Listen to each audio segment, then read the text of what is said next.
आप भूल जाते हो कि आप कथा में बैठे हो ऐसा। देखो फिर भी उनको कुछ लेना देना ही नहीं। माताओं, इतना तो याद रखो कि कथा में बैठे हैं हम।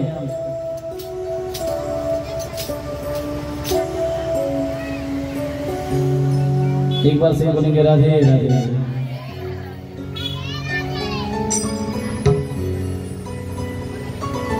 कामांस्तु वासुदेवांशो दग्धराग्रुद्रमन्युना देहोपपत्तये भूयस्तमेव प्रपद्यत।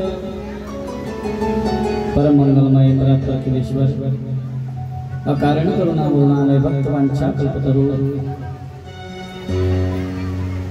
तड़ित नंदित पीताम्बरधारी बालकृष्ण लाल की बालमयी मूर्ति श्रीमद् भागवत कथा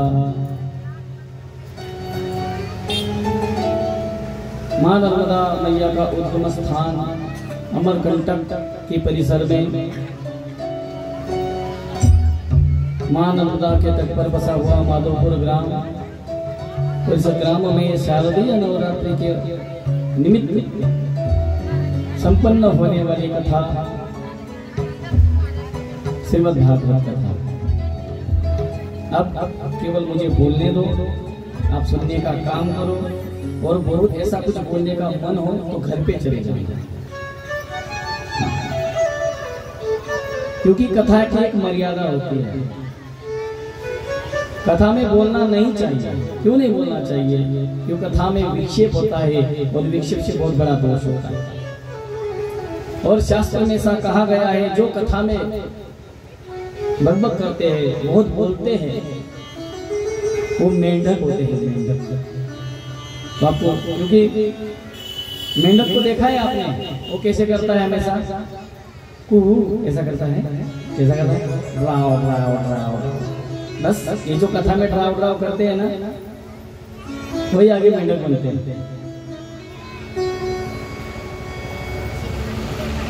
तो हमें कथा में नहीं बोलना। हाँ, बहुत आवश्यक हो, बहुत ही आवश्यक हो तो ऐसे बोलो कि जिसको बोल रहे उसको सुनाई दे, बगल वाले को पता भी ना चले।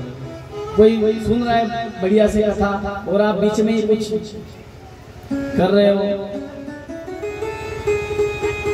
कई गलत बात है। हालांकि मैं पहले दिन भी बोल सकता था, लेकिन आज का लास्ट है, कल जाना है, इसलिए अब बोल भी रहे तो कोई दिक्कत नहीं। एक बार से करेंगे राधे राधे।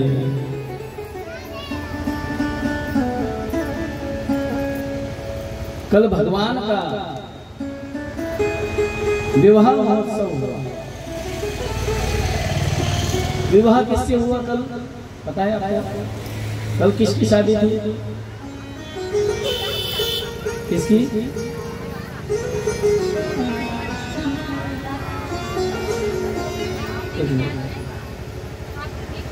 किसकी? पार्वती की, रुक्मिणी जी की और भगवान से कृष्ण। उनका विवाह हो गया। वैसे तो भगवान के कितने विवाह हुए आपको पता है? पीछे वाले कितने हुए? कमलेश कितने हुए? अच्छा, 16,108 हुए। और हमने तो कल एक ही विवाह मनाया है और हमें 16,107 बाकी है। तो आज से रोज विवाह मनाएंगे, कुछ काम धंधा करेंगे। लेकिन जिन जिन जिन जिन विवाहों की कथा आती है थोड़ी तो उसके बारे में भी थोड़ा सुन लेंगे। जैसे कि भगवान का विवाह हो गया रुक्मिणी के साथ, और कुछ दिनों बाद उनको एक पुत्र हुआ। उनका नाम रखा गया प्रद्युम्न। लेकिन कुछ ही समय बाद, जैसे ही वो बालक हुआ, उसके कुछ समय बाद एक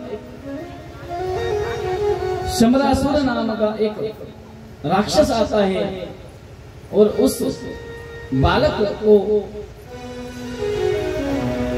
वहां से चुरा के लेके जाता है और एक समंदर में फेंक देता है।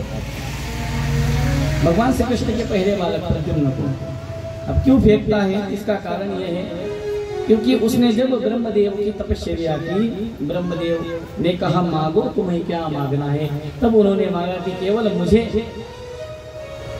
अमर होना है, मुझे कोई मार ना सके ऐसा वरदान दो। ब्रह्मदेव ने कहा यह तो हो नहीं सकता, क्योंकि ब्रह्म भुवनालोका पुनरावर्तिनो अर्जुनो, इस मृत्यु लोक में जो भी आया है उसे जाना होगा। ऐसा कोई माई का लाल नहीं है जो नहीं जाएगा। आया है सो जाएगा राजा रंग फकीर, एक सिंहासन चढ़ी चले एक पहने जंजीर। जो आया है वो जाएगा ही, लेकिन कब जाएगा पता नहीं। आप सभी को बर्थ ऑफ डेट पता होगी ना, जो नए बालक है जो पढ़ रहे हैं उनको पता होगा। मतलब बर्थ ऑफ डेट का मतलब जन्म तारीख। ज्यादा बड़े बूढ़े होंगे उनको नहीं पता, उनको पता ही नहीं होगा, क्योंकि पहले ज्यादा पढ़े लिखे नहीं होते थे, लेकिन आज तो पता होगा। लेकिन हम कब मरने वाले हैं वो किसी को पता है? तारीख पता है, दिन पता है, साल पता है, समय पता है, कुछ पता नहीं। कब कौन किस समय चला जाएगा किसी को कुछ, और उसमें कुछ मर्यादा नहीं है कि इतने साल बाद जाएगा, इतने दिन बाद जाएगा। जो पैदा होते भी चले जा सकता है, या कोई 90 80 90 100 साल के डोकरा होगा के भी नहीं जाएगा। सांस रुक जाएगी चलते चलते, समा बुझ जाएगी जलते जलते, दम निकल जाएगा, दम निकल जाएगा, दम निकल जाएगा रोशनी का। क्या भरोसा है इस जिंदगी का, क्या भरोसा है इस जिंदगी का, क्या भरोसा है इस जिंदगी का। प्रेम से तालियां बजाएं इस जिंदगी का। सांस रुक जाएगी, सांस रुक जाएगी, सांस रुक जाएगी, क्या भरोसा है इस जिंदगी का, क्या भरोसा है इस जिंदगी का, क्या भरोसा है इस जिंदगी का। भरोसा नहीं है जय हो राधे।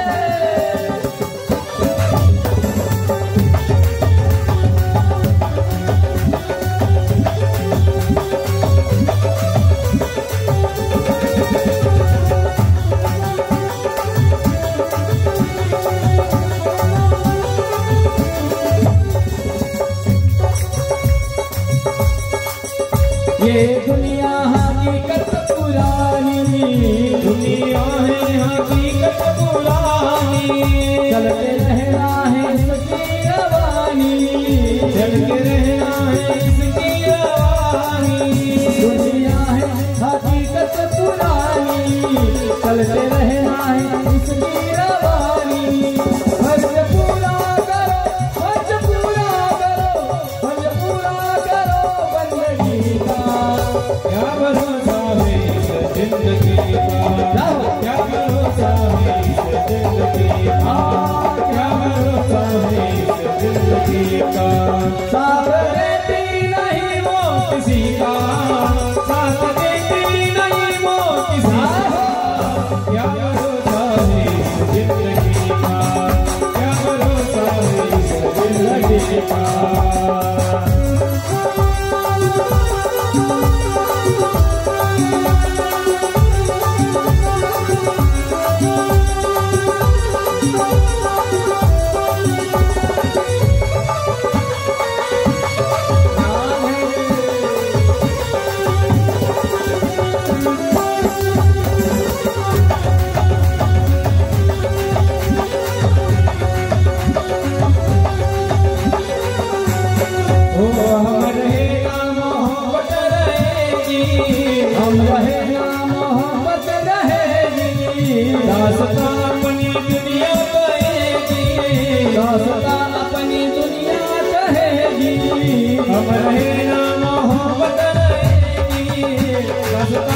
दुनिया करेगी, नाम रह जाएगा, नाम रह जाएगा, नाम रह जाएगा बंदगी का। क्या भरोसा है जिंदगी का, क्या भरोसा है जिंदगी का। साथ देती नहीं, साथ देती नहीं, साथ देती नहीं ये किसी का। क्या भरोसा है जिंदगी का, क्या भरोसा है जिंदगी का। क्या भरोसा है जिंदगी का, क्या भरोसा है जिंदगी का, क्या भरोसा है जिंदगी का, क्या भरोसा है जिंदगी का, क्या भरोसा है जिंदगी का। जिंदगी का कोई भरोसा नहीं है कि किसकी कब छिन जाए, इसलिए जब तक जिंदा है बस प्रेम से रहो। मरने के बाद तो कोई भी हमें अच्छा कहेगा, बुरा से बुरा इंसान भी मर जाए, गुजर जाए, तो वो मरने के बाद क्या कहेंगे, अच्छा था, चला गया, नहीं जाना चाहिए था।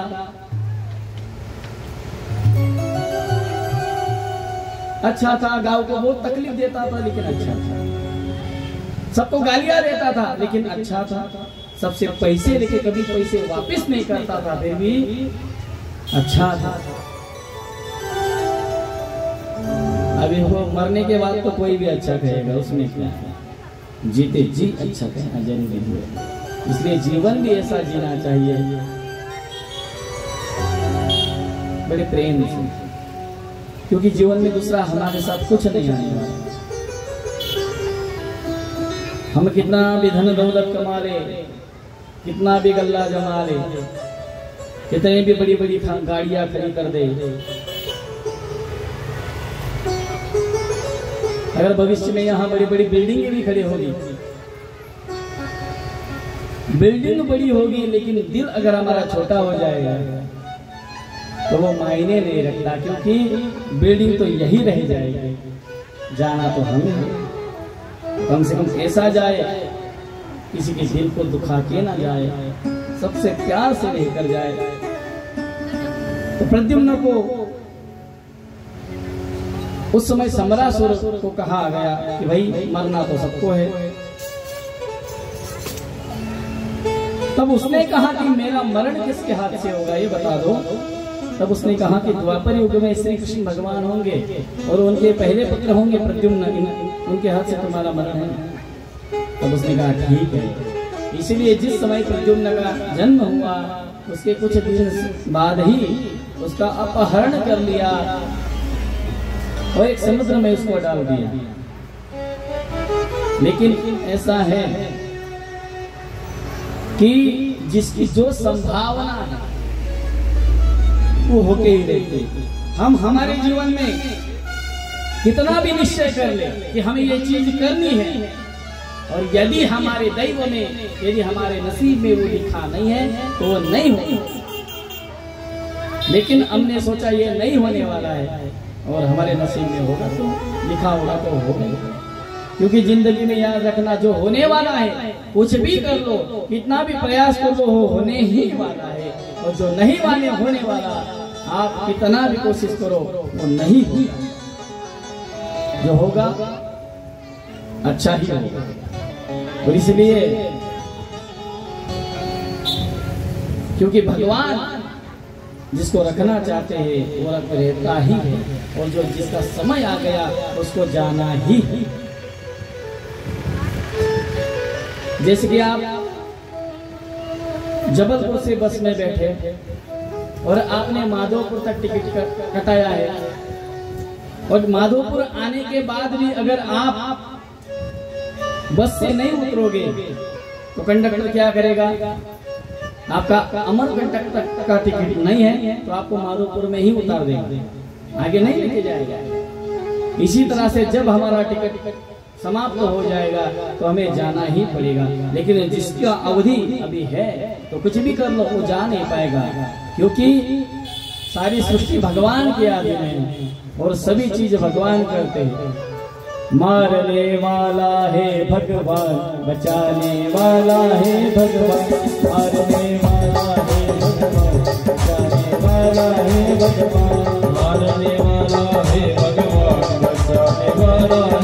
भगवान, मारने वाला है भगवान, बचाने वाला है भगवान, बचाने वाला है भगवान, मारने वाला है भगवान, बचाने वाला है भगवान, मारने वाला है भगवान, बचाने वाला है भगवान, मारने वाला है भगवान, बचाने वाला है भगवान। पालन बाका होता जिसका रक्षक दयानिधान, ओ पालन बाका होता उसका रक्षक दयानिधान, मारने वाला है भगवान, बचाने वाला है भगवान, मारने वाला है भगवान, बचाने वाला है भगवान, मारने वाला है भगवान, बचाने वाला है भगवान, मारने वाला है भगवान, बचाने वाला है भगवान।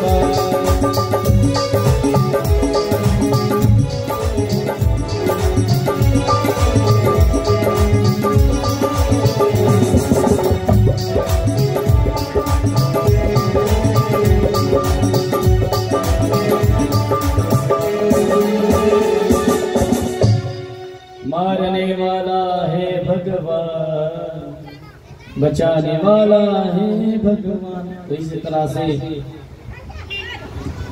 भगवान बचाने वाले थे। जाको राखे साया मार सके ना कोई, बाल न बाका कर सके चाहे सारा जग बैरी होए। तो उस बालक का रक्षण हो गया। जैसे ही उसको समंदर में फेंक दिया गया,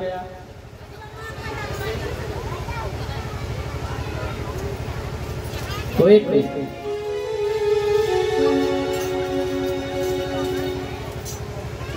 मच्छी ने उसको निगल लिया और कुछ ही समय में एक मच्छी पकड़ने वाले ने उसको पकड़ के उस समरासुर के सामने उपस्थित कर दिया। और उसको तो आज बहुत ही आनंद था कि आज मैंने मृत्यु पे विजय पा लिया है, मेरा शत्रु समाप्त हो गया है।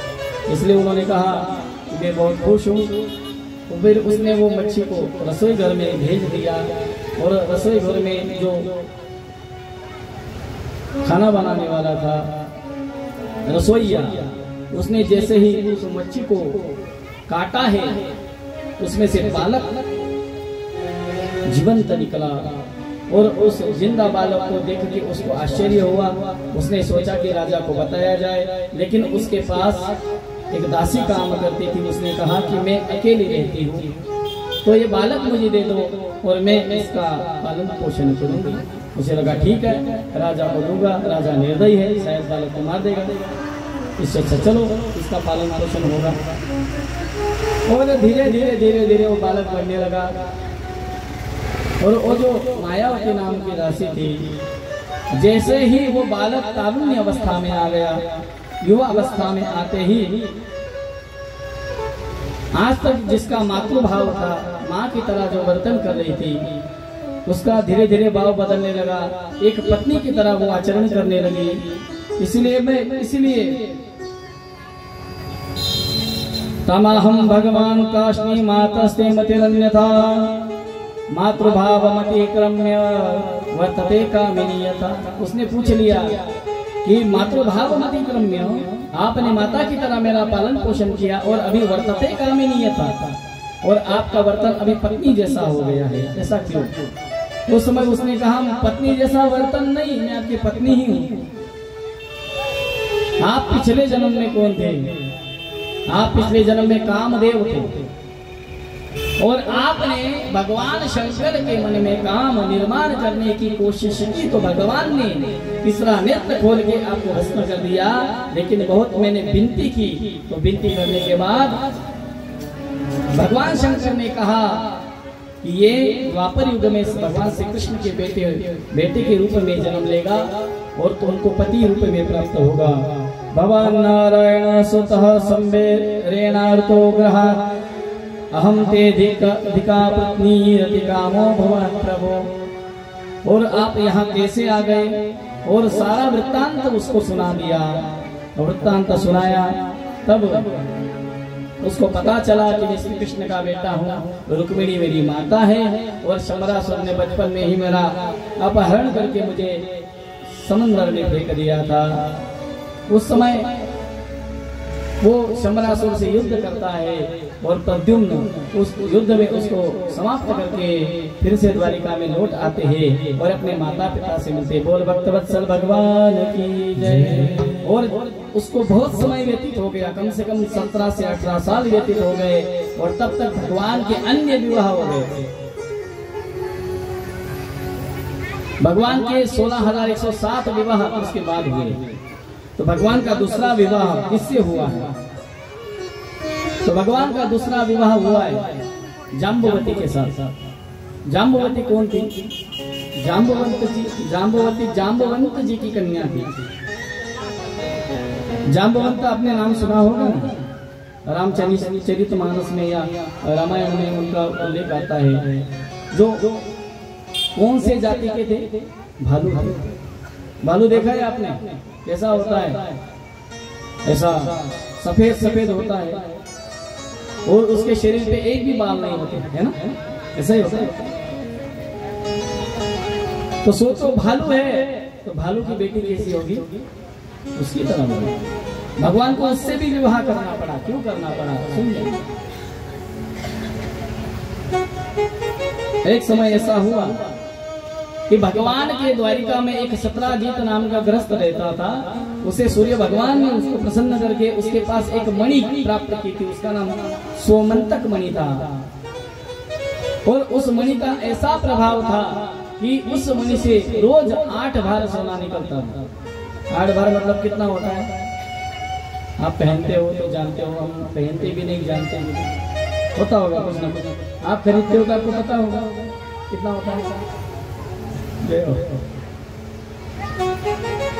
चलो जितना होता होगा, क्या लेना देना है, उतना सोना रोज निकलता था। तो एक बार वो मणि पहन के चला गया द्वारिकाधीश की सभा में। द्वारिकाधीश ने वो मणि देखा और सहज कह दिया कि आप ऐसा करो, आप तो अब बहुत संपन्न हो गए हो, तो कुछ ये मणि अगर आपको आवश्यकता ना हो तो आप ऐसा करो, खजाने में जमा करा दो, इससे द्वारिका को फायदा होगा। लेकिन सत्राजित ने मना कर दिया। तो भगवान ने कहा ठीक है, एज यू विश, नहीं तो नहीं।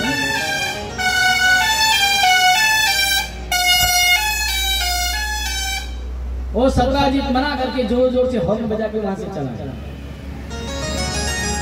वहां से चला गया। कुछ दिन बीते। उसका छोटा भाई था, उसका नाम था प्रसेन। प्रसेन ने अपने बड़े भाई सत्राजित से कहा, भैया मुझे शिकार के लिए वन में जाना है। कहा भाई जाओ, लेकिन मेरी एक इच्छा है। बोले क्या? वो जो मणि आपके पास है ना, वो मणि मुझे चाहिए। बोले क्यों चाहिए? कुछ नहीं, ऐसे ही गले में पहन के जाना है। बोले याद रखना, इसका पूजन करना है रोज के रोज। बोले कुछ नहीं, मैं शाम तक लौट के आऊंगा भैया, चिंता मत करो। बोले ठीक है। और जैसे ही प्रसेन वो मणि लेके चला गया तो 3-4 दिन हो गए, फिर भी आया नहीं। तो सत्राजित के मन में आया कि मेरा भाई शाम तक वापस आने वाला था, आज 3-4 दिन बीत गए, ये क्यों नहीं आ रहा? तो इसका कारण उसने अपने मन में जान लिया कि ये श्री कृष्ण ने कुछ ना कुछ किया होगा। उसकी नजर पहले से ही मेरे मणि पे थी और मैंने मना कर दिया, तो बस उसने चुरा लिया, क्योंकि चुराने की उसकी आदत है। और बस सारे द्वारिका में हल्ला मचा दिया उसने। देखो देखो देखो, इंसान कितना भी बड़ा हो जाए लेकिन उसकी फितरत नहीं छोड़ता। अब द्वारिकाधीश है। जब गोकुल का ग्वारिया था तो माखन चुराता था, मिश्री चुराता था। थोड़ा बड़ा हुआ तो गोपिकाओं के वस्त्र चुराने लगा था, और अभी तो द्वारिकाधीश हो गया तो बड़ी बड़ी चीजें चुरा रहा है, मणि चुरा लिया। तो बस कहने की क्या बात है। जैसे ही लोगों को पता चला, लोग तो ऐसे हैं कि बस कुछ ना कुछ मिर्च मसाला मिल जाए दूसरे के बारे में, तो फिर तो ऐसे रात भर बातें करते रहेंगे। और सारे द्वारिका में बस एक ही, श्री कृष्ण ने चोरी की, श्री कृष्ण ने चोरी की, श्री कृष्ण। तो कहने लगे लोग, अरे भाई आदत है बचपन की, कहाँ छूटने वाली है, कहाँ छूटेगी। कुत्ते की पूंछ हमेशा कैसी होती है? सीधी होती है। सीधी होती है, देखो चला कैसी टेढ़ी होती है। कुत्ता भी बता रहा है, देखो टेढ़ी होती है, सीधी नहीं होती। ऐसा ही कृष्ण का स्वभाव है। चोरी करने का स्वभाव कैसे छूटेगा? सारे नगरी में यही हल्ला मचने लगा। और लोगों का तो स्वभाव है, बस उनको कुछ ना कुछ दूसरे के बारे में बोलना है। भगवान ने मुंह दिया है। मैं तो भगवान से विनती करूंगा, जैसे मोबाइल के लिए रिचार्ज होता है हर महीने के लिए, इसके भी लिए रिचार्ज करा दो। झूठा बोलोगे तो ज्यादा लगेगा, निंदा करोगे तो और ज्यादा लगेगा, किसी को गरियाओगे तो और ज्यादा टॉक टाइम लगेगा, और मीठा मीठा बोलोगे तो टॉक टाइम कम लगेगा। तो देखो लोग कैसे मीठा मीठा बोलते हैं, लेकिन वो होता नहीं। सारे लोग भगवान की निंदा करने लगे, और निंदा करना स्वाभाविक है, क्योंकि जब तक आदमी जिंदा है उसके जीवन में निंदा है। मर गए तो स्तुति सब करेंगे, लेकिन भगवान की निंदा सब करने लगे। और भगवान ने ये बात सुनी। भगवान ने ब्राह्मणों से पूछा, अरे भाई क्या हुआ, मुझे तो कुछ पता ही नहीं। उस समय ब्राह्मणों ने कहा कि प्रभु आपने जो भाद्रपद मास है, भाद्रपद मास के चतुर्थी का चंद्र आपने देख लिया है। भाद्रपद मास के चतुर्थी का चंद्र नहीं देखना चाहिए, उससे हम जो गुनाह नहीं करते उसका भी हमें क्या लगता है, आरोप लग जाता है। तो भगवान ने सोचा ठीक है, अभी कलंक तो अलग गया, इसको मिटाना चाहिए। इसलिए भगवान कुछ सैनिकों के साथ चले गए वन में, और वन में जाके उन्होंने यहाँ वहां देखा तो प्रसेन का शरीर मरा हुआ था। और कुछ आगे गए तो वहां पे एक शेर मरा हुआ था, क्योंकि प्रसेन जब गया तब शेर ने उसको देखा, उसके गले में मणि देखी, और शेर ने झपट्टा लगा के उसको मार के मणि को छीन लिया है। लेकिन जैसे ही जांबवंत जी आए हैं, जांबवंत ने सोचा कि ये मणि मेरे बेटे के गले में कितना अच्छा दिखेगा, इसलिए उन्होंने शेर को समाप्त करके वो मणि को अपने गुफा में लेके गए हैं। और यहाँ पे भगवान ने जैसा ये दोनों ही दृश्य देखे हैं, शेर मर के पड़ा है और प्रसेन भी मरे हुए हैं, तो कुछ पैरों के चिन्ह उनको दिखाई दिए। उन चिन्ह के पीछे जाते जाते जाते उन्होंने गुफा देखी, और गुफा में जैसे ही प्रवेश किया तो जाम्बवती जी उस मणि के साथ खेल रही थी। और जैसे ही भगवान श्री कृष्ण को दिखा, जोरों जोरों से चिल्लाने लगे, पिताजी जल्दी आओ, पिताजी मुझे बचाओ, देखो पिताजी कौन आ गया, जल्दी आओ पिताजी, ऐसे चिल्ला रही थी। उतने में जाम्बवंत जी आ गए। आओ देखा ना ताओ देखा, ना कुछ पूछा, अरे कम से कम पूछ तो लेते, कौन हो, आ रही हो, कैसे आए, क्या, ना कुछ नहीं पूछा। जैसे ही आए और भगवान से युद्ध करने लगे, और भगवान भी उनसे युद्ध करने लगे। 21 दिनों तक दोनों का युद्ध चला है, और 21 दिनों के बाद जाम्बवंत जी को परास्त कर दिया। और 21 दिन बाद जब युद्ध समाप्त होने के बाद फिर जाम्बवंत जी पूछने लगे, कहिए कि आप कौन हो? तब उन्होंने कहा, मैं द्वारिकाधीश श्री कृष्ण हूँ। तब जाम्बवंत जी ने कहा कि मैंने पहचान लिया है प्रभु आपको, पिछले जन्म में मैंने राम जी से वर मांगा था कि मुझे आपसे युद्ध करना है, तो आपने ही कहा था कि मेरा अगला अवतार श्री कृष्ण रूप में होगा, तब मैं आपकी पूरी इच्छा पूरी करूंगा। तो भगवान आने का कारण बताइए। उस समय कृष्ण जी ने कहा कि एक ही कारण है, आपके कन्या के हाथ में जो मणि है, उस मणि की वजह से मुझे कलंक लगा है। अगर मुझे अपना कलंक धुलना है तो उस मणि को वापस करना पड़ेगा। जाम्बवंत जी ने कहा, आई एम सॉरी, वो मणि तो मैं आपको नहीं दे सकता, क्योंकि वो मेरी कन्या को मैंने दे दिया है, और कन्या को दी हुई चीज में वापस कैसे लूं? भगवान ने कहा, मैं मणि लिए बगैर जा नहीं सकता, और जाम्बवंत ने कहा, मैं मणि दे नहीं सकता। और उस कन्या को पूछा तो वो बोली, मैं दूंगी नहीं। तो अब क्या करें? समस्या हो गई, कुछ ना कुछ हल निकलना चाहिए। उस समय जाम्बवंत जी ने कहा कि एक हल हो सकता है। बोले क्या? देखो मेरी कन्या तो अभी युवा अवस्था में है, उसके लिए मैं दूल्हा ढूंढ रहा हूँ, और आप जैसा दूल्हा कहाँ मिलेगा? तो एक काम करो, मेरी कन्या से विवाह कर लो, उससे शादी कर लो, और दहेज में उम्र लेके चले जाओ। तो भगवान ने सोचा कि अभी दूसरा तो कोई ऑप्शन है नहीं, तो ठीक है, तो भगवान ने जाम्बवती जी से वहीं पे क्या कर लिया, विवाह कर लिया। तो दूसरी पत्नी कौन हो गई, याद रखो, पहली हुई रुक्मिणी, दूसरी हुई जाम्बवती। और जाम्बवती को फिर लेके द्वारिका में निकले। अभी सोचो, श्री कृष्ण सारी दुनिया से सुंदर है और उनकी पत्नी भालू की बेटी जाम्बवती, सोचो जरा।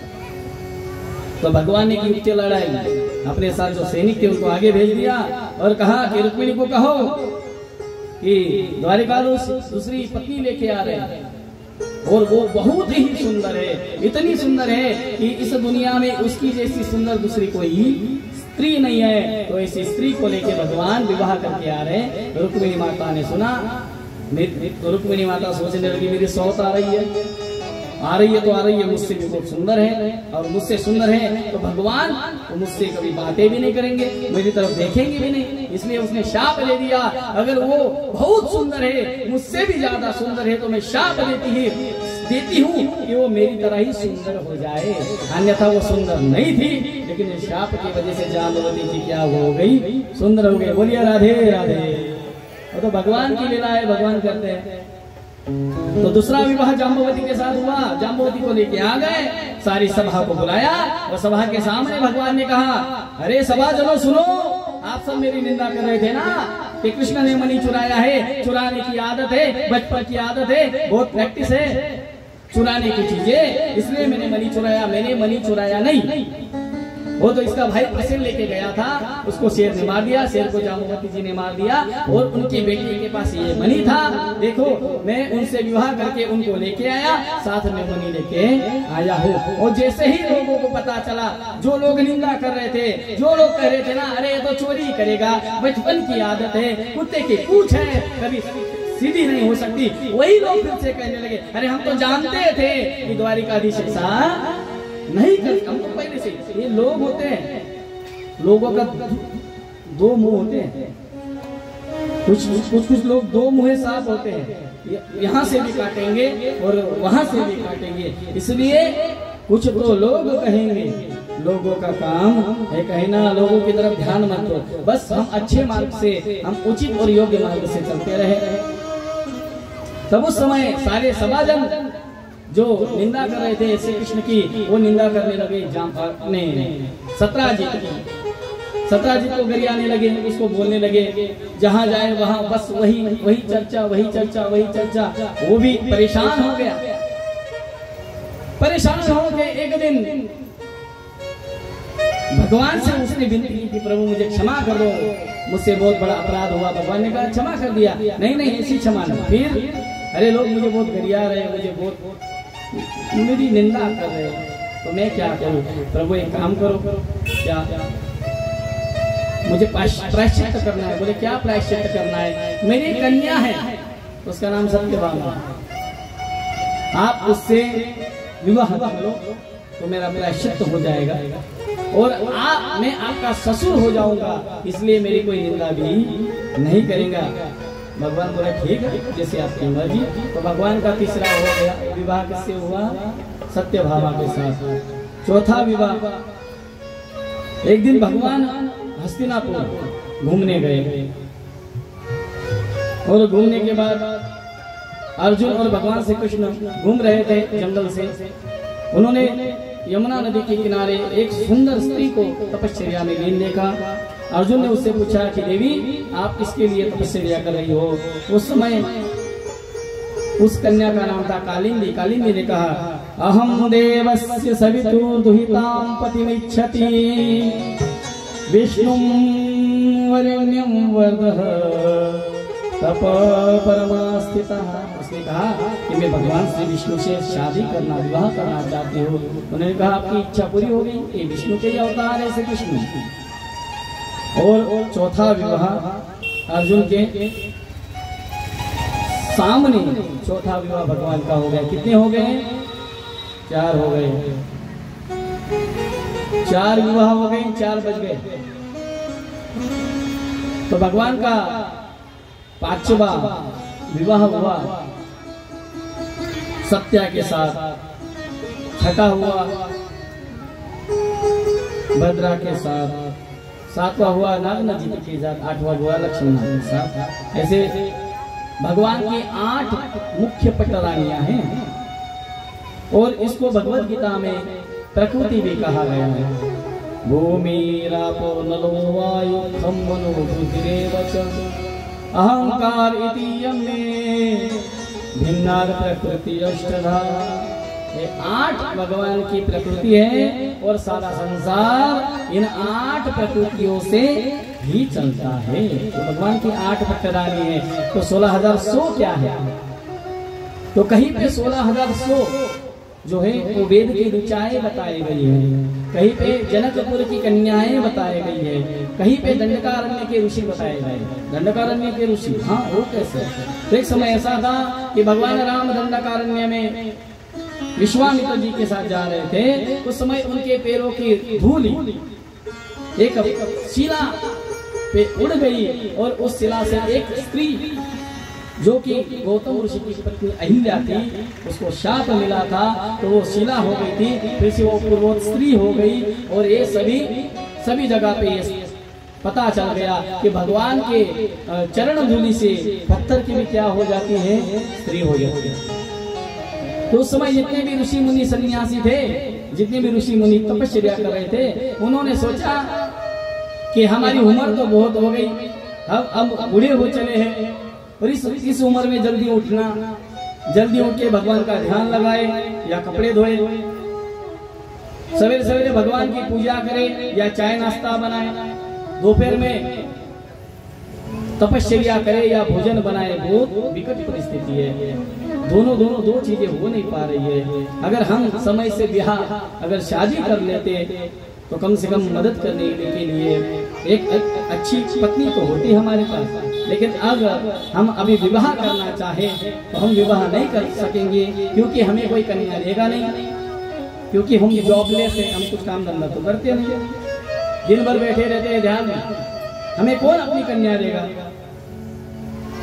इससे अच्छा ऐसा सुना है कि राम जी के चरण अगर लग जाए तो पत्थर की भी क्या हो जाती है, स्त्री हो जाती है। तो ऐसा करते हैं, एक एक पत्थर अपने हिसाब से उठा लेते हैं, भगवान जी को कहेंगे चरण लगा दो, भगवान जी चरण लगा देंगे और उनकी स्त्री हो जाएंगी, उनसे विवाह कर लेंगे और उनके मायके का भी कोई झंझट नहीं रहेगा। वो मायके नहीं जाएंगे, किसी के शादी में जाना नहीं, किसी की तिथि में कुछ कहीं जाना नहीं, और उसको मायका रहेगा नहीं तो वो दादागिरी भी नहीं करेगी, मैं तो मायके चली जाऊंगी, ऐसा कुछ कहेगी नहीं। तो तब उन्होंने सोचा कि चलो एक एक पत्थर उठाते। सभी ऋषियों ने एक एक उठाया। जिसको ऐसी गोरी चिट्टी पत्नी चाहिए उसने ऐसा सफेद दगे उठाया, पत्थर उठाया। जिसको तो ऐसी दुबली पत्नी चाहिए उसने ऐसा दुबला पतला पत्थर उठाया। जिसको थोड़ा हेवी पत्नी चाहिए, हेल्दी, उसने बड़ा पत्थर उठाया। जिसको काली पत्नी चाहिए, काली तो किसको ही नहीं चाहिए, काले को भी काली नहीं चाहिए, लेकिन इस अपने हिसाब से एडजस्ट कर दिया। मैं तो था नहीं वहाँ पे, पत्थर मैं उठा लेता तो मेरा भी हो जाता, लेकिन नहीं उठाया, मैं था ही नहीं। चलो अपने हिसाब से पत्थर उठा के सर पे पत्थर रख के सारे लोग भगवान राम के सामने चले गए। और जैसे ही राम जी को देखा, नीलांबुज श्यामल कोमलांगम सीता समारोपित वाम भागम पाणौ महासायक चारु चापम नमामि और जैसे ही राम जी को देखा, राम जी को देखते ही सारे सुध बुध हो गए, क्योंकि राम जी इतने सुंदर, इतने सुंदर, इतने सुंदर, कहने की बात ही नहीं, इतने सुंदर। सब सुध बुध हो गए, इतने सुंदर। और सच में भगवान बहुत ही सुंदर होते हैं। सोचो, अरे जरा हमें बनाने वाले, हमें भगवान ने इतना सुंदर बनाया, तो देखो ये दुनिया भगवान ने बनाई है। आपने कभी सूर्योदय देखा है? सूर्योदय सवेरे होता है 5-6 बजे के बाद, किसने देखा है? बहुत सारे लोग 8 बजे तक सोते रहते हैं, यहाँ पे नहीं होते। तो सवेरे का सूर्योदय कितना सुंदर दिखता है, सूर्यास्त कितना सुंदर दिखता है। जैसे कि बहुत सारे पक्षी है, भगवान ने कितने सुंदर बनाए। मोर को देखो कितना सुंदर है, और एक होता है उसे क्या कहते हैं, बटरफ्लाई। बटरफ्लाई को क्या कहते हैं? कितना सुंदर होता है। अरे जाने दो दुनिया की बात, हम और आपको देखो, हमें कितना सुंदर बनाया भगवान ने। पैर की जगह पैर है, हाथ की जगह है हाथ है, मुंह की जगह मुंह है, नाक की जगह नाक है। अगर थोड़ा भी सिस्टम यहाँ वहाँ हो गया तो सोचो कितनी गड़बड़ हो जाएगी। समझ लो पैर की जगह हाथ हो गए और हाथ की जगह पैर हो गए तो सोचना कैसे चलेंगे हम, कैसे खा पाएंगे? हाँ? वो जाने दो। भगवान ने हमें ये जो हमारा फेस है, फेस मुंह दिया है। मुंह किस लिए दिया है बताओ? खाने के लिए और बकवास करने के लिए। काहे दिया है? अच्छा खाओ और अच्छा खा के मुंह से अच्छा बोलो। तो खाने के लिए मुंह तो दिया है, लेकिन केवल मुंह नहीं दिया। तो 32 वर्कर वहां पे बिठा के रखे, जो भी मटेरियल आएगा उसको काट छाट के ठीक से बढ़िया बना के आगे जाने दो। 32 वर्कर को नहीं पता है आपको? हमारे दांत ना हो तो जैसा आए वैसा सीधा अंदर जाए, लेकिन वो दांत होते हैं वो ठीक से चबा के। फिर वहां पे एक जेसीबी भी है, कौन? हमारी जिह्वा अजीब, वो ऐसा खींच लेती है सब। लेकिन ये जिह्वा इतनी चटोरी है, अच्छा आए तो खींच लेती है, बुरा आए तो फेंक देती है। हमारे मुंह के ऊपर भगवान ने क्या दिया है? क्या दिया? क्या दिया मुंह के ऊपर? क्या दिया? नाक दिया है। क्या दिया? दूसरा है ना, नाक दिया। समझ लो नाक यहाँ ना देते हुए यहाँ पीछे दे देते भगवान को, कितनी दिक्कत होती।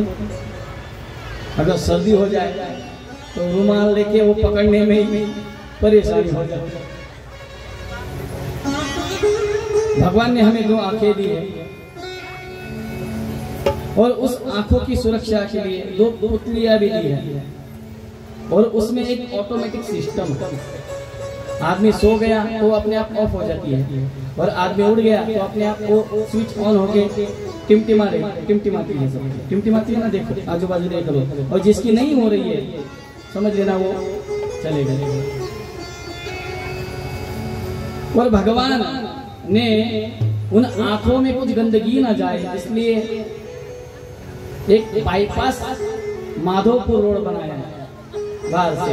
ऐसा ये बाईपास, पसीना आ गया यहाँ से ऐसा बह जाएगा। लेकिन किसी किसी को ये रास्ता पसंद नहीं आता है, तो जाके इसे क्या करते हो, क्या कहते हैं, ऐसा काटते हैं ना यहाँ पे, क्या कहते हैं उसको, बेआबरू क्या कहते हैं। हाँ, जो होगा वो हम कर लेते हैं, चलो ठीक है, जो भी है अपना। लेकिन भगवान ने हमें इतना सुंदर बनाया है, तो सोचो हमें बनाने वाला वो भगवान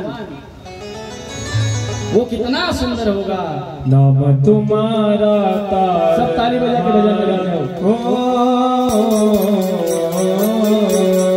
नाम तुम्हारा तारनहारा, कब तेरा दर्शन होगा। जिसकी रचना इतनी सुंदर, वो कितना सुंदर होगा, वो कितना सुंदर होगा। तुम्हारा कब तेरा दर्शन होगा। जिसकी रचना इतनी सुंदर, वो कितना सुंदर होगा, वो कितना सुंदर होगा। नाम तुम्हारा तारनहारा, नाम तुम्हारा तारनहारा, कब तेरा दर्शन होगा। जिसकी रचना इतनी सुंदर, वो कितना सुंदर होगा, वो कितना सुंदर होगा। तुम्हारा तारनहारा, कब तेरा दर्शन होगा। जिसकी रचना इतनी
जो भी तुम्हारे दर पे आए मन वंचित फल पाते हैं। जो भी तुम्हारे दर पे आए मन वांछित फल पाते हैं। सुंदर मुनि जन इन चरणों का इसी दिन ध्यान लगाते हैं। जो भी तुम्हारे दर पे आए मन वांछित फल पाते हैं। मन वांछित फल पाते हैं। मन वांछित फल पाते हैं। ओ आत्मनिधि को पाने हेतु आत्मनिधि को पाने हेतु मेरा हित करना होगा। जिसकी रचना इतनी सुंदर हो कितना सुंदर होगा, कितना सुंदर होगा। तुम्हारा होगा जिसकी रचना इतनी सुंदर कितना सुंदर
दीन दयाल दया के सागर जग में नाम तुम्हारा है।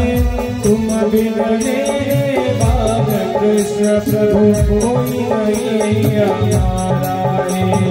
तुम बिन मेरे बाल कृष्ण प्रभु कोई नहीं हमारा है। तुम बिन मेरे बाल कृष्ण प्रभु कोई नहीं हमारा।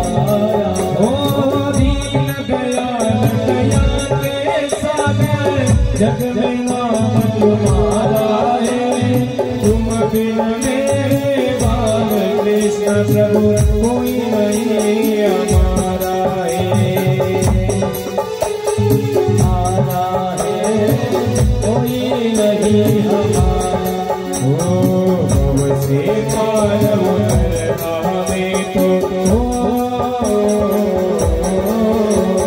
भव से पार उतरना में तो मेरा ही करना होगा। जिसकी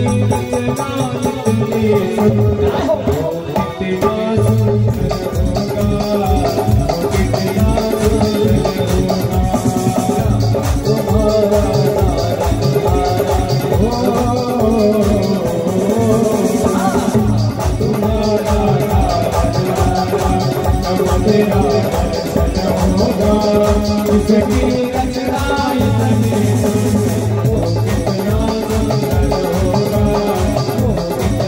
सुंदर होगा, कितना सुंदर होगा। जिसने इस सृष्टि की निर्मित की है वो भगवान कितने कितने कितने सुंदर होंगे। वो सुंदर भगवान परमात्मा को सभी ऋषियों ने देखा और देखते ही सारा होश उनका उड़ गया। वो पत्थर कहाँ गिर गए पता नहीं, पर भगवान से कहने लगे कि हे प्रभु हमें अपनी स्त्रियां बना ले। उनको कहना था, उनको ये कहना था कि हमें इन पत्थरों की स्त्रियां बना दे हमको ये पत्थरों की स्त्रियां प्रदान कर दे, लेकिन उनके मुंह से निकला कि हमें ही अपनी पत्नी बना दे, स्त्रियां बना दे।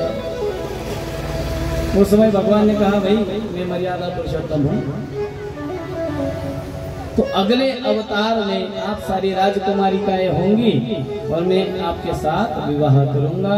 वही ऋषि राजकुमारिकाएं हुई और भौमासुर नाम का एक राक्षस था, उन्होंने सभी का अपहरण किया है, अपने कारागृह में उन्हें रखा है और रात दिन भगवान का नाम गुनगुना रही है, भगवान से विनती कर रही है कि प्रभु जल्दी आ जाओ और हमारा रक्षण करो। इसलिए भगवान सत्यभामा को साथ में देखे सभार्यौ गरुड़ारूढ़ा प्राग ज्योतिषपुरम ययौ, जो प्राग ज्योतिषपुर नाम का राज्य था, वहां जाके भौमासुर को मार के सभी कन्याओं का रक्षण किया है। तो भगवान ने कहा तुम स्वतंत्र हो जाओ, जहाँ जाना चली जाओ। उस समय सभी कन्याओं ने कहा कि प्रभु हमारा कोई आसरा नहीं है, हम तो पवित्र हैं लेकिन हमारे माता पिता भी हमारा स्वीकार नहीं करेंगे और कोई ऐसा युवान नहीं है, कोई ऐसा लड़का नहीं जो हमसे विवाह करेगा। इसलिए तुम आपसे विनती है कि आप हमारा दासी समझ कर ही सही हमारा स्वीकार करें, अन्यथा हम हमारे प्राणों को त्याग देंगी। उस समय सत्यभामा से पूछा बता सत्यभामा मैं क्या करूं, इन सभी को मरने दूं, इनके प्राणों का रक्षण करूं। उस समय सत्यभामा ने कहा कि प्रभु इनके प्राणों का रक्षण करो।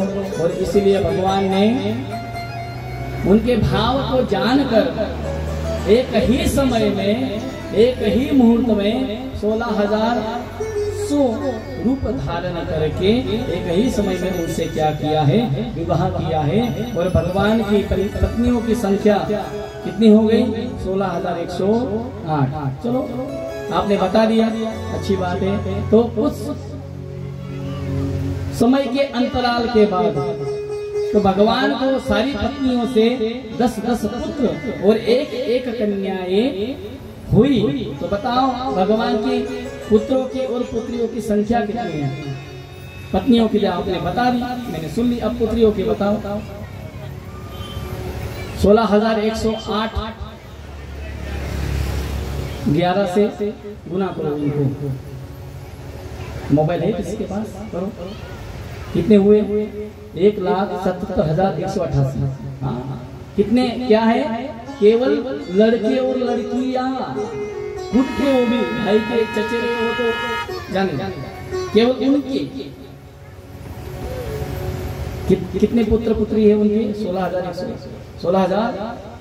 1,77,188। सोचो कितना बड़ा परिवार होगा। और आपका माधोपुर कितना बड़ा है? 20 घर, 25 घर। इतना बड़ा भगवान का परिवार है, लेकिन सब बढ़िया से, सब हैप्पी फैमिली। बहुत समय व्यतीत हो गया, अब इतने बालक बालिकाएं हुई है, गृहस्थी ठीक से चल रही है भगवान की। और एक दिन भगवान के मन में आया कि इतने सालों की गृहस्थी है,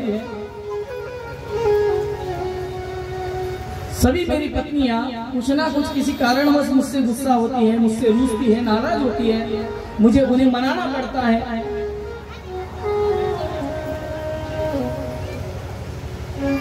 आप भी मनाते हो ना कि नहीं?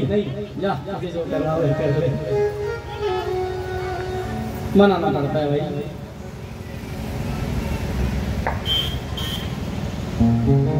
बेचारे किसी के सामने देख रहे, मना नहीं करेगा, कैसे कैसे करेगा? तो भगवान ने सोचा किसी ना किसी को मनाना पड़ता है, सबको मनाना पड़ता है। लेकिन मेरी रुक्मिणी कभी मुझसे गुस्सा होती ही नहीं, कभी मुझसे नाराज होती नहीं। सभी रानियों को अगर 5,000 की साड़ी दी और मेरी रुक्मिणी को केवल 1,100 की दी, फिर भी वो कभी नाराज नहीं, कभी मुझसे कुछ बोलती ही नहीं। तो मैंने कभी उसको गुस्सा करते हुए आज तक देखा ही नहीं। ये वो चीज रेयर होती है, पत्नी गुस्सा ना करे, ये तो होता ही नहीं कभी। भगवान ने सोचा चलो आज रुक्मिणी को गुस्सा कैसे आए देखते हैं। भगवान की लीला है, यहाँ तो रोज हम सोचते हैं कि पत्नी को गुस्सा न आए इसलिए मैं क्या करूं, सोचते हो ना। तो यहाँ भगवान सोच रहे कि उसको गुस्सा कैसे आए ये मैं करूं। तो भगवान रुक्मिणी माता के कक्ष में रूम में चले गए और जैसे ही भगवान को देखा प्रसन्न हो गई, बैठने को स्थान दिया और कहा कि आपके लिए क्या क्या लाऊं।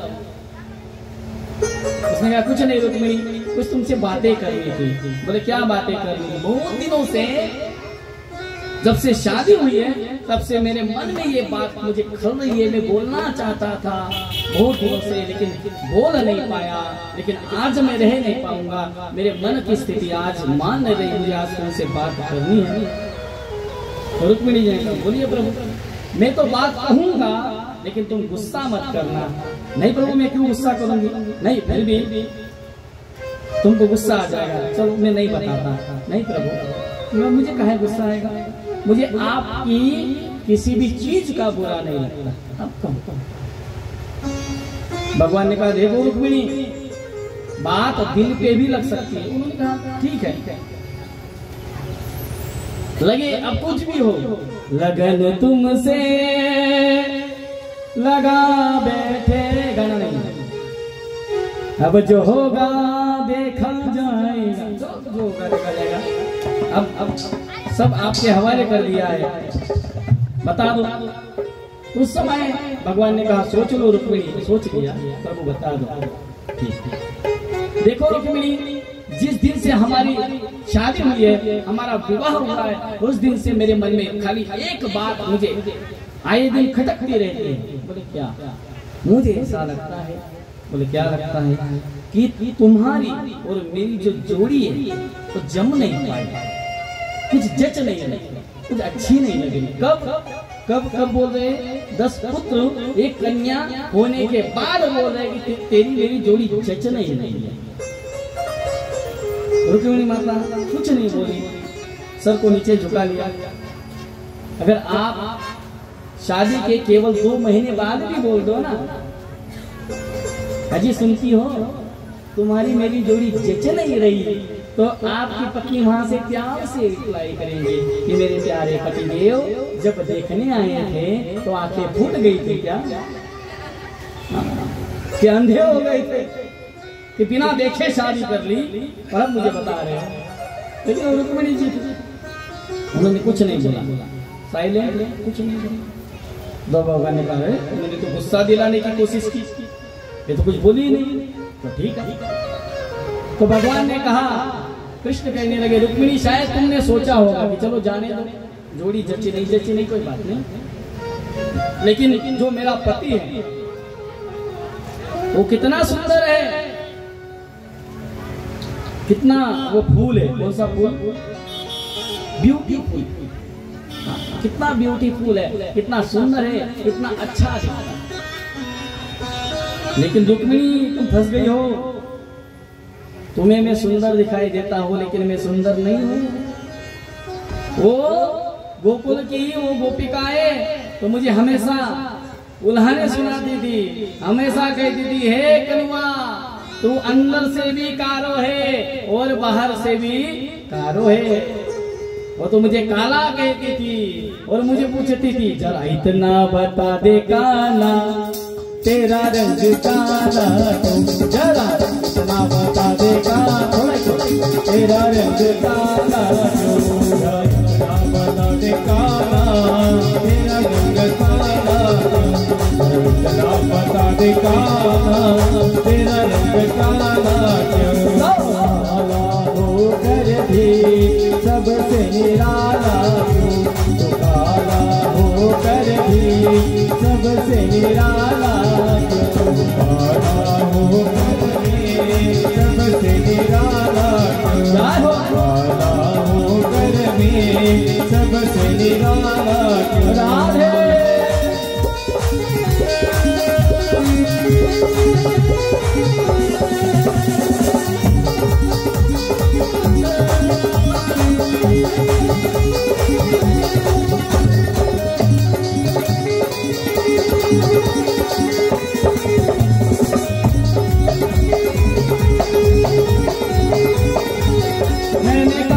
काली रात में जन्म लिया, मैंने काली रात में जन्म लिया, और काली गाय का दूध पिया, और काली गाय का दूध पिया।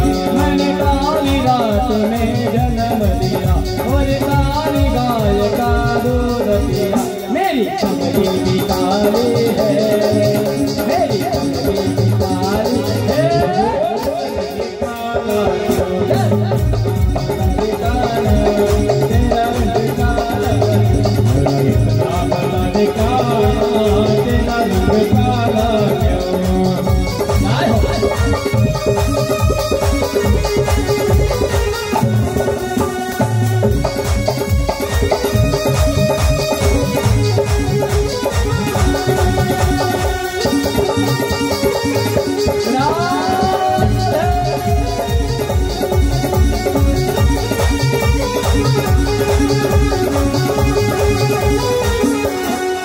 सखी रोज ही घर में बुलाती है, बुलाती और माखन नित्य खिलाती है, और माखन नित्य खिलाती सखी रोज ही घर में बुलाती है और माखन नित्य खिलाती है। सखियों का दिल काला, इसीलिए काला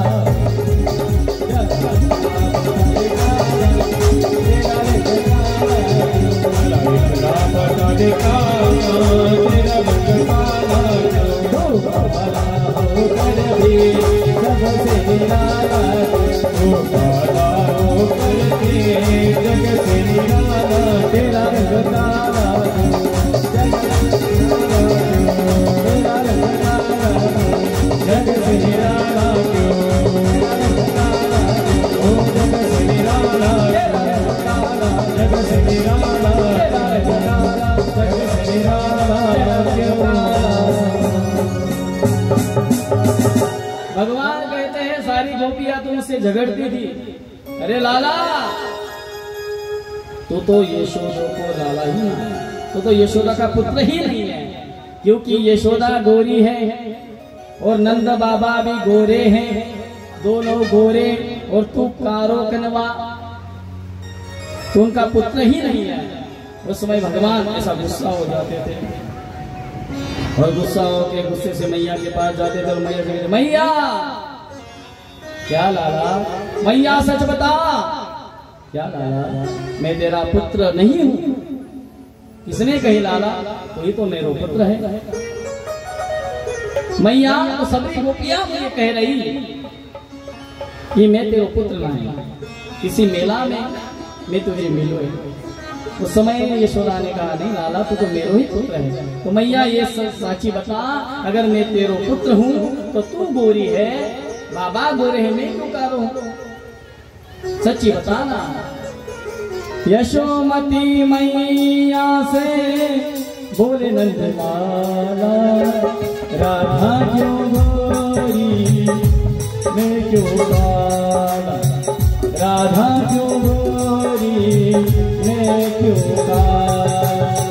यशोमती मैया से बोले नंदलाला, राधा क्यों गोरी मैं क्यों काला, राधा क्यों गोरी मैं क्यों काला।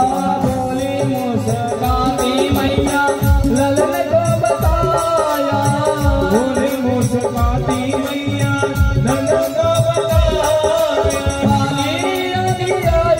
आधी रात में तुम आया, काली अंधियारी ने सुरात में तू आया, सावला सलोना मेरा हो,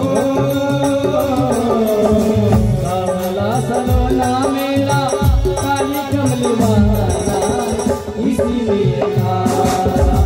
यशोमती मैया से बोले नंदलाला, राधा क्यों गोरी मैं क्यों काला,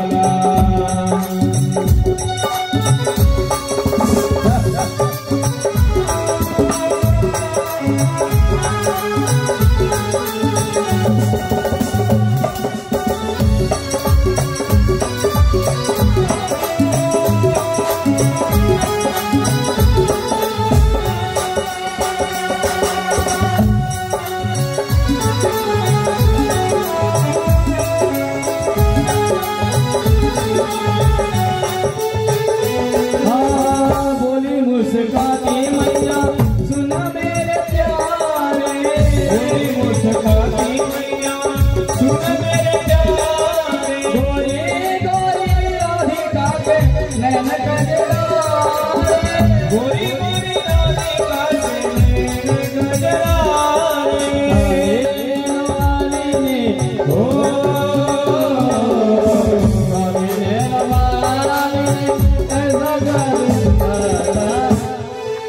इसीलिए का यशोमती मैया से बोले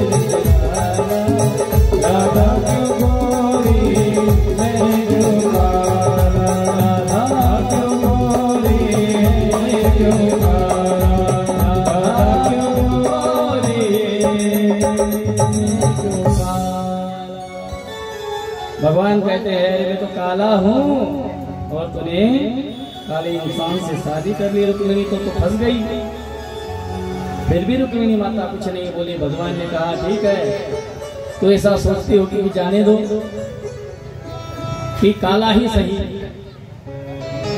लेकिन काला है लेकिन दिल वाला है, टेढ़ा है लेकिन मेरा है, चलो जैसा है वैसा ठीक है।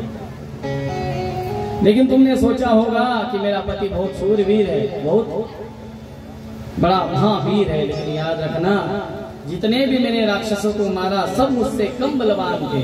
अगर मुझसे कोई अधिक बलवान आ जाता है, जैसे कि काल यवन को मुझसे अधिक बल था इसलिए मुझको देख के भाग गया और लोग मुझे रणछोड़ के नाम से भी जानते हैं। और एक घोड़े से तुमने शादी कर ली तो रुक्मिणी अच्छा नहीं किया। फिर भी रुक्मिणी माता कुछ नहीं बोल रही। तो भगवान ने कहा तुमने सोचा होगा जाने दो, काला ही सही भगोड़ा ही सही, लेकिन माता पिता तो कितने अच्छे हैं, सास ससुर मेरे कितने अच्छे हैं, वसुदेव जी देवकी जी। तो याद रखना आज तक कंफर्म नहीं हुआ मैं किसका पुत्र हूँ। कोई वसुदेव जी का कहता है, कोई नंद जी का कहता है, कोई यशोदा का कहता है, कोई देवकी का कहता है। किस इंसान से तुमसे शादी कर ली, किस इंसान से तुमने शादी कर ली रुक्मिणी? फिर भी रुक्मिणी कुछ नहीं बोल रही। उस समय भगवान कहने लगे रुक्मिणी सच बताऊं तुम्हें किसने फंसाया? बोले किसने?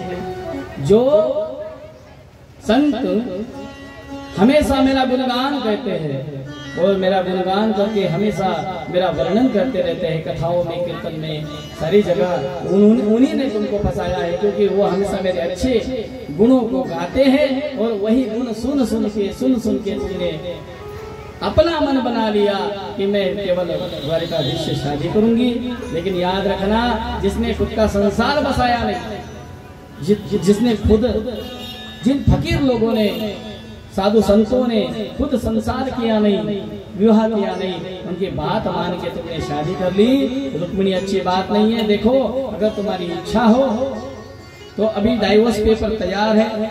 शिशुपाल ने भी शादी नहीं की, वो भी तुम्हारी आज तक राह देख रहा है। तो मैं आपको अगर आप चाहो तो तलाक दे सकता हूँ। ऐसा जब कहा रुक्मिणी बेहोश हो गई और जैसे ही रुक्मिणी बेहोश हो गई तो भगवान ने चतुर्भुज रूप धारण करके दोनों हाथों से रुक्मिणी को पकड़ा है। एक हाथ से पंखा कर रहे और दूसरे हाथ से जल छिड़क रहे। रुक्मिणी बेहोश हो गई। जैसे रुक्मिणी मैया होश में आ गई और भगवान कहने लगे अयम हे परमो लाभो गृहेषु गृहमेधिनाम् यन्निर्वैर्मयते याम प्रिया भामिनी। हे भामिनी, हे रुक्मिणी, अरे मैं तो आपसे मजाक कर रहा था। मैंने जितने भी आपको बातें सुनाई है केवल मजाक में सुनाई है, मन पे मत लेना। क्योंकि पति पत्नी का संबंध ऐसा होता है, रिश्ता ऐसा होता है, वो एक दूसरे से जुड़े हुए होते हैं। केवल पति पत्नी का रिश्ता ऐसा है कि उसमें कोई भेद नहीं है। बाकी सारे रिश्तों में कुछ ना कुछ भेद होते हैं, कोई भी रिश्ता। जैसे कि किसी को पूछा गया कि जो तुम्हारे घर में जो महतारी है, जो बूढ़ी है भैया, वो कौन है? अगर आपने कहा वो मेरी मौसी है, तो कौन सी मौसी है? सगी मौसी है और सगी चचेरी मौसी है और मानी हुई मौसी है, दूर की मौसी है, पास वाली मौसी है, बगल वाली मौसी है, बगल के गांव वाली मौसी है। अरे उसके प्रकार पड़ जाते हैं। जैसे कि किसी ने पूछा कि वो आपके घर में वो लड़की दिखाई दी, वो कौन है? अगर आपने कहा कि वो मेरी बहन है, तो कौन सी बहन है? सगी बहन है, चचेरी बहन है, मौसेरी बहन है, मामेरी बहन है, सौतेली बहन है, या दूर की बहन है। उसमें बहुत प्रकार हो जाते हैं। यदि आपने ये भी कह दिया कि वो कौन है, आपने कहा मेरी माता है, कौन सी माता है? सगी माता है, सौतेली माता है, सौतेली माँ है, दूध पिलाने वाली माँ है, या ऐसे ही मानी हुई माँ है, होते हैं। अगर ये पूछा जाए कि वो जो तरुण स्त्री कौन है, और सामने वाले ने कह दिया कि वो मेरी वाइफ है, मेरी पत्नी है, तब कोई ऐसा पूछेगा कि वो सगी पत्नी है कि वो मानी? ऐसा कुछ होता है? जहाँ पत्नी, जहाँ वाइफ कहा, पत्नी कहा, वहाँ बात खत्म हो गई। सगा मौसेरा चचेरा कुछ नहीं होता है, क्योंकि पति पत्नी का संबंध एक दूसरे से जुड़ा हुआ होता है। और इसलिए मैंने केवल मजाक की है, क्योंकि संसारी जीवन में तो सारा कष्ट ही है, सारे दुख है, सारी पीड़ा है। और कभी कभार पति पत्नी एक दूसरे से मजाक कर ले तो दुख क्या होता है, हल्का हो जाता है। नाराजगी से प्रेम बढ़ता है, ऐसा कहते हैं। अगर पत्नी नाराज हो जाए तो पति का प्रेम बढ़ता है, और पति नाराज हो जाए तो पत्नी का मनाने में क्या बढ़ता है, प्रेम बढ़ता है। मैं नाराजगी कह रहा हूँ, मारामारी नहीं कह रहा हूँ। मैं तो बढ़िया से तोड़ फोड़ के रख दिया एक दूसरे को। नाराजगी में भी क्या होता है, प्रेम। यहाँ पे भगवान कहने लगे अयम ही परमो लाभो गृहेषु गृह मेदिना। यही तो संसारी जीवन का लाभ है। लेकिन उस समय रुक्मिणी मैया कहने लगी नहीं नहीं नहीं प्रभु, ये तो अब बताने की बात है, सच्ची बात कहूँ मैं। आपने पहले जो कही थी बात, वही सच्ची बात है। आपने जितनी भी बातें कही सब सच्चे हैं। भगवान तो फिर डरने लगे। अरे मैंने कहा इसको सच लगा, अगर ये मुझे छोड़ देगी तो। उस समय क्या उत्तर दिए रुक्मिणी मैया ने? रुक्मिणी मैया कहने लगी प्रभु आपने कहा कि आपकी मेरी जोड़ी जचती नहीं, सच में जचती नहीं। क्यों? क्योंकि आप मायापति हो और मैं मायावती हूँ। आप पर ब्रह्म हो, मैं जीवांश हूँ, मैं केवल जीव हूँ। आप व्यापक हो, मैं परिच्छिन्न हूँ। लेकिन आपने फिर भी मुझे स्वीकार किया है, मेरा सौभाग्य है। अन्यथा मैं आपकी पत्नी हो पाऊं, इतना बड़ा मेरा अधिकार नहीं, ये आपकी कृपा है। इसलिए प्रभु आपकी और मेरी जोड़ी जचती नहीं हो। सही बात है। दूसरी बात आपने कही कि आप काले हो। देखो प्रभु, जीवन में केवल आप ऐसे पुरुष हो जो काले हो, फिर भी इतनी बीवियां हैं। तो सोचो, काले हो तो इतनी पत्नियां हैं, गोरे होते तो क्या होता? नंदलाला तुम होते लली, गले कट जाते करोड़न के। अरे तुमसे शादी करने के लिए तो एक दूसरे का गला काट देते लोग। कौन कहता है आप सुंदर नहीं हो? आपसे सुंदर इस दुनिया में कोई है ही नहीं।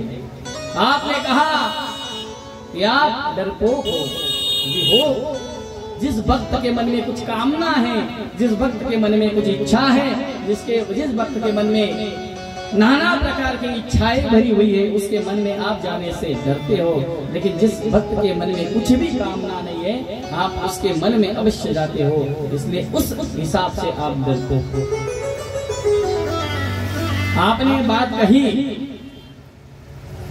कि आपके माता पिता का पता नहीं। अरे कैसे पता होगा? सारे जगत के माता पिता तो आप हो। तुम ही हो माता पिता, तुम ही हो बंधु सखा, सब सारे जगत के माता पिता हो। गतित भता तब साक्षी निवास शरण श्रुत, ये भगवद गीता में वर्णन किया। सारे जगत के माता पिता आप हो, तो आपके माता पिता कौन होंगे? और आपने एक बात कही कि जो संत, जो फकीर, जो महात्मा आपका गुणगान करते हैं, वो फकीर है, वो निर्धन है। लेकिन सही बात कहूं, कोई करोड़पति भी होगा ना, तो उसका धन केवल यहाँ काम आएगा। भगवान के दरबार में उसका कोई मोल नहीं है। लेकिन जो संत के पास जो धन है ना, वो धन हर जगह काम आएगा।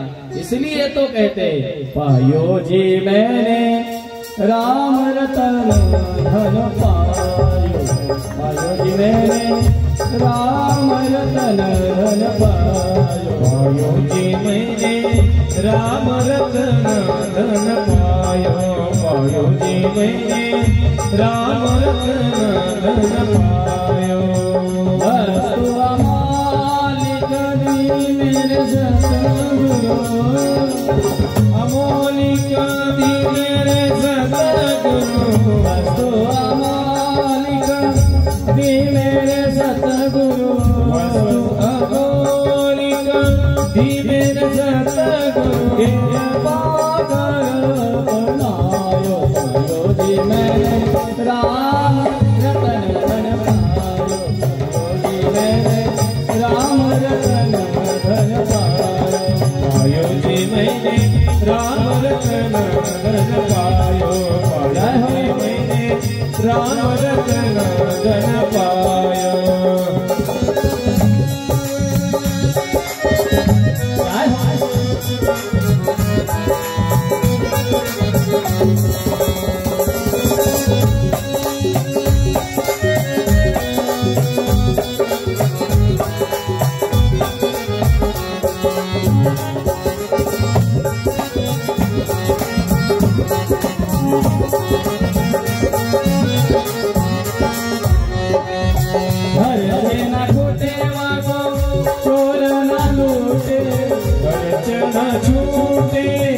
चोर न लूटे, ना घोटे वागो घर जना घोटे वागो घर जना घोटे, घर जना घोटे वागो चोर न लूटे, जना छूटे चोर न लूटे। दिन दिन भरत सवायो, पायो जी मैंने राम रतन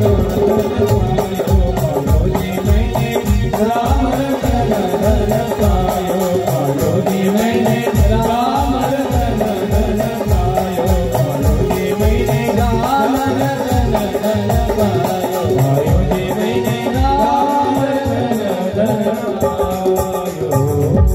इसलिए हमें संसारी धन को तो कमाना है, क्योंकि वो जरूरी है जीवन के लिए। लेकिन जो पारमार्थिक धन है, जो महाधन है, जो सच्चा धन है, मरने के बाद जो काम आने वाला धन है, उसको भी तो थोड़ा हमें कमाना चाहिए। जिंदा रहते हुए ये संसारिक धन काम आएगा, लेकिन मरने के बाद कौन सा धन काम आएगा? जो भगवान का नाम रूपी धन है, वही धन हमारे साथ काम आ सकता है। इसलिए हमें उस धन को भी कमाना चाहिए। यानी कि थोड़ा थोड़ा रोज क्या करना चाहिए? भगवान का सुमिरन करना चाहिए। रोज भगवान का जितना हो सके खाते पीते उठते बैठते सब काम करते भगवान का नाम लेना चाहिए। और ऐसा नहीं कि हम कर नहीं सकते, कर सकते। काम करते चलो, नाम जपते चलो, पाप की वासना से दूर हटते चलो। अब मुझे बताना, काम करते हुए मुंह का कुछ काम होता है? जैसे कि आप घर में झाड़ू लगा रहे आप लोग, तो झाड़ू किससे पकड़ते हो? मुंह से या हाथ से? बोलो, हाथ से। तो मुंह का क्या काम है? कुछ काम नहीं। उस समय झाड़ू लगाते ही सही भगवान का नाम लो, तो उससे क्या होगा? घर का तो कचरा निकल जाएगा, लेकिन हमारे मन का भी कचरा। अगर हम रोटी बना रहे हैं तो उस समय भगवान का नाम लो। अगर हम बर्तन मांज रहे हैं तो उस समय भगवान का नाम ले लो। हम जो भी हमारे जीवन में कार्य कर रहे हैं, उस कार्य करते करते भगवान का नाम ले सकते हैं, और हमारा काम ही हमारी भक्ति होगा। अलग से भक्ति करने की कोई आवश्यकता नहीं है, क्योंकि भगवान के नाम से बड़ा कोई धन नहीं है। राम नाम के हीरे मोती मैं बिखराऊं गली गली, ले लो रे कोई राम का प्यारा शोर मचाए गली गली। भगवान का नाम ही बड़ा धन है और इसलिए हमें इस धन को कमाना चाहिए। इसलिए चलो, इसी तरह से रुक्मिणी मैया ने बहुत ही सुंदर उत्तर दिए हैं। उस उत्तर से भगवान बहुत ही प्रसन्न हो गए और भगवान को पता चला कि रुक्मिणी अंदर से संतोषी है, समाधानी है, संतुष्टि उसको प्राप्त हो गई है, इसलिए उसको बाहर की चीजों का कोई फर्क नहीं पड़ता। उसके बाद एक दिन ऐसा हुआ कि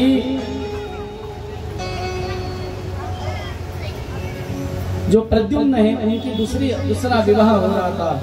जो रुक्मी है, रुक्मी के बेटे के साथ, रुक्मिणी के भाई के साथ, और विवाह उपरांत बलराम जी और रुक्मी जी द्यूत क्रीड़ा कर रहे थे, द्यूत खेल रहे थे। और द्यूत खेलते हुए बार बार बलराम जी जीत रहे थे, फिर भी रुक्मी उनको जबरदस्ती कह रहा था कि आप हार गए हो, आप हार गए हो। उस समय आकाशवाणी हुई और उस आकाशवाणी ने कहा कि बलराम जी जीते हैं। फिर भी रुक्मी ने माना नहीं, तो दाऊ जी को गुस्सा आ गई और दाऊ जी ने जैसे एक रख दी उनको, उसी स्थान पे रुक्मी जी क्या हो गए, समाप्त हो गए। रुक्मी जी तो मर गए। रुक्मी जी कौन है? भगवान श्री कृष्ण के साले हैं, रुक्मिणी माता के भाई है, बड़े भाई है। निहत्ते रुक्मिणी शालेन ब्रवीत साधव साधु रुक्मिणी बलयोराज स्नेह भंग भया करी। तो भगवान ने सोचा अभी मैं क्या बोलूं, अगर मैं ऐसा बोलूं, अच्छा हुआ भैया दादा, अच्छा हुआ साले को मार दिया, तो रुक्मिणी जी नाराज हो जाएंगे। अगर मैं ऐसा कहूं भैया अच्छी बात नहीं है, मेरे साले को आपने मार दिया, तो भैया नाराज हो जाएंगे। भैया भी नाराज ना हो और पत्नी भी नाराज ना हो, इसलिए। और देखो, संसारी जीवन में अगर सुखी रहना है तो केवल एक ही साधन है, कोई कुछ भी बोले तुम बको हम शांत, उसी में ही ध्यान मत दो। लेकिन ये होता ही नहीं है, हमारा भी ईगो आ जाता है, फिर हम भी बरस पड़ते हैं, सब चीजें हो जाती है। चलो ठीक है। उसके बाद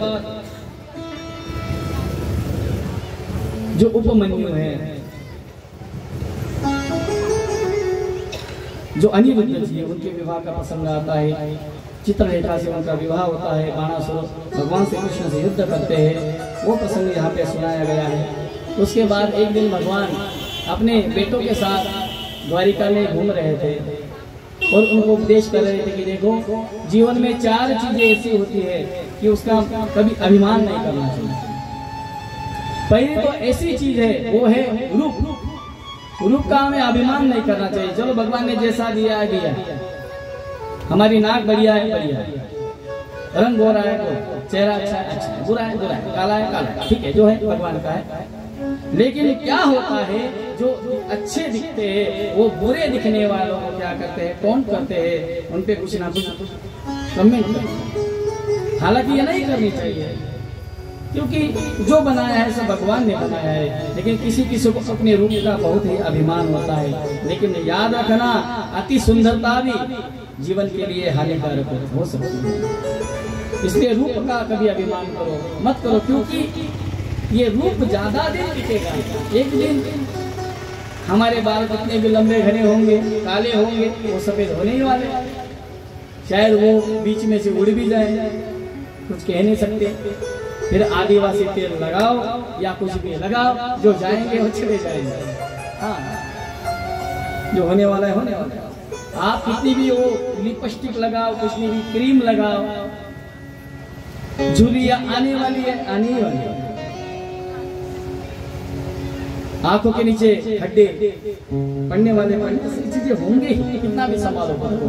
ये बाल कितने भी आप काले करो, वो एक दिन सफेद होने ही नहीं, बुढ़ापा आने ही वाला है। इसलिए रूप का कभी अभिमान नहीं कर सकते। दूसरी चीज है यौवन। यौवन यानी जवान, तारुण्य, युवा अवस्था, इसका भी बहुत अभिमान होगा। लेकिन याद रखना, युवा अवस्था भी हमेशा के लिए नहीं होती है। वो एक दिन हमें बुढ़ापा आना ही है, सब वो तरुण लोग, बहुत ही युवा लोग, बुढ़े लोगों को हंसते हैं कभी कभी, लेकिन याद रखना हम भी एक दिन बूढ़े होने ही वाले हैं, चाहे कुछ भी हो जाए। इसलिए इस चीजों का अभिमान नहीं। तीसरा है पद, जो हमें पद मिला है उसका अभिमान नहीं करना चाहिए, क्योंकि पद एक दिन छोड़ना ही पड़ेगा। हम एक दिन पूर्व होने ही वाले हैं, पूर्व मंत्री, पूर्व ये, पूर्व विधायक, पूर्व सांसद होने ही वाले हैं, उसका भी अभिमान नहीं। और चौथी चीज है हमारी संपत्ति, संपत्ति का भी कभी अभिमान नहीं करना चाहिए, क्योंकि जो रोड़पति है वो एक दिन करोड़पति हो सकता है, और जो करोड़पति है एक दिन रोड़पति हो सकता है। इसलिए इन चीजों का अभिमान ना करे, इन चीजों का सदुपयोग समाज के लिए करे। बहुत संपत्ति भगवान ने दी है तो अच्छी चीजों में उसका व्यय करे। किसी को मदद लगती हो तो मदद करे, बेसहारे का सहारा बने, ये चीजें हम सब कर सकते हैं। यदि हमारे पास पद है तो हम किसी ना किसी का बिगड़ा हुआ काम बना सकते हैं। अगर हमारे पास तारुण्य है तो हम उसका उपयोग दूसरे के मदद के लिए कर सकते हैं। ये सब चीजें हैं। अपने पुत्रों को समझा रहे हैं और उसी समय एक उनको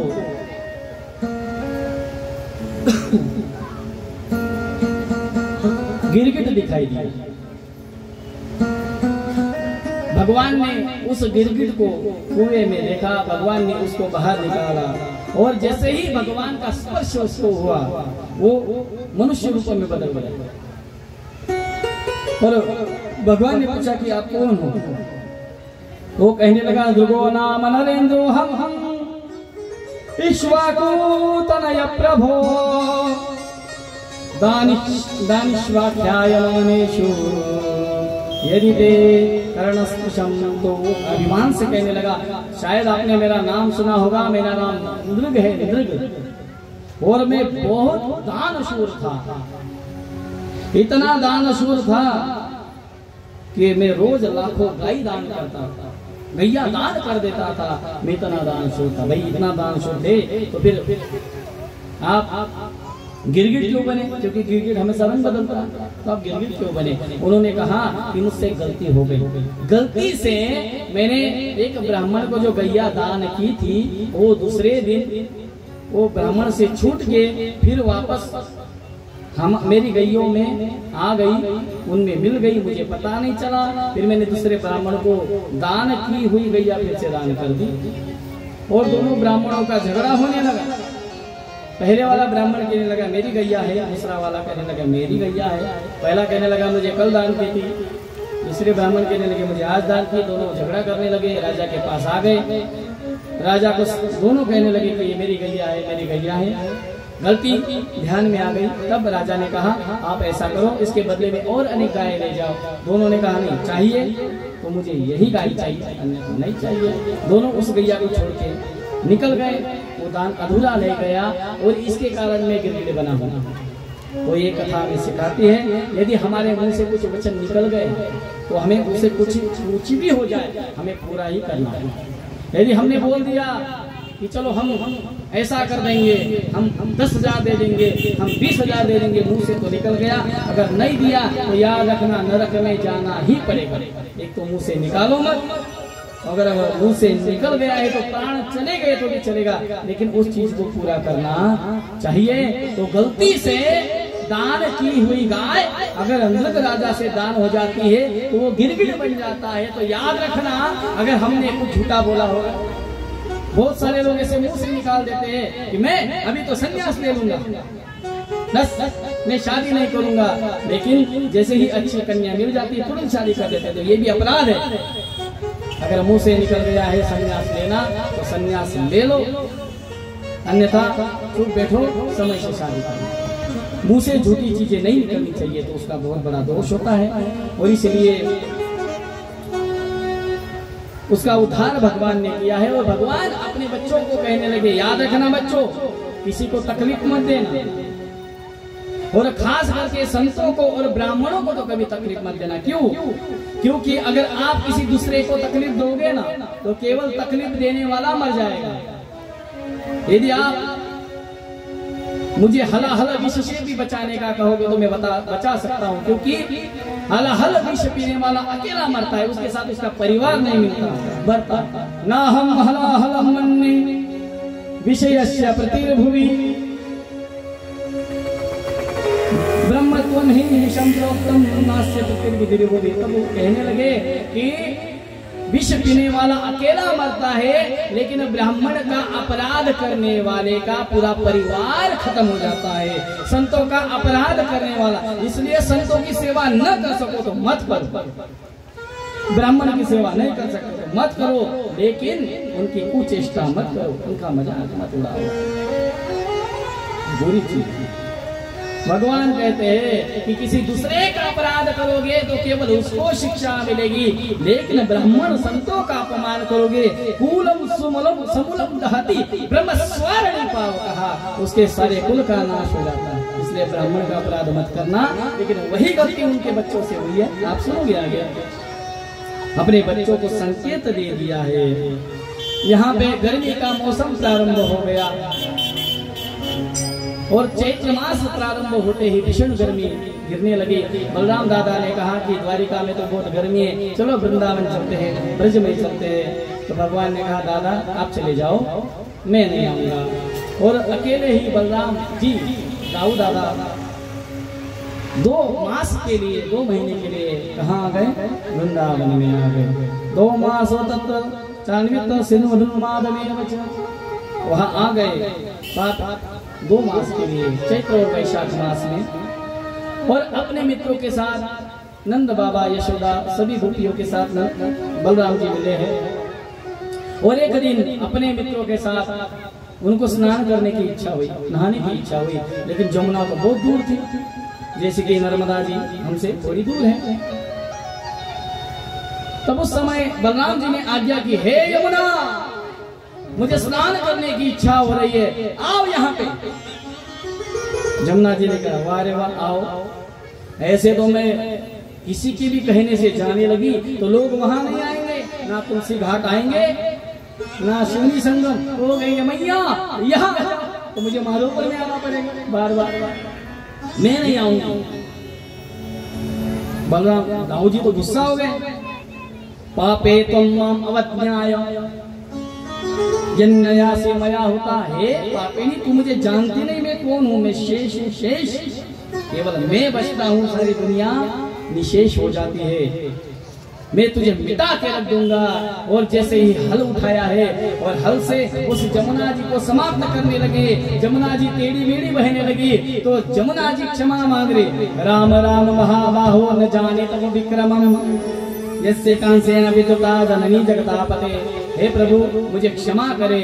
उस समय भगवान ने उनको क्षमा कर दिया है। और यहाँ पे पौंड्रक नाम का एक देवता था, वो खुद को पौंड्रक नाम का राजा था, वो खुद को श्री कृष्ण का अवतार समझता था, वसुदेव खुद को वासुदेव के नाम से कहलवाता था।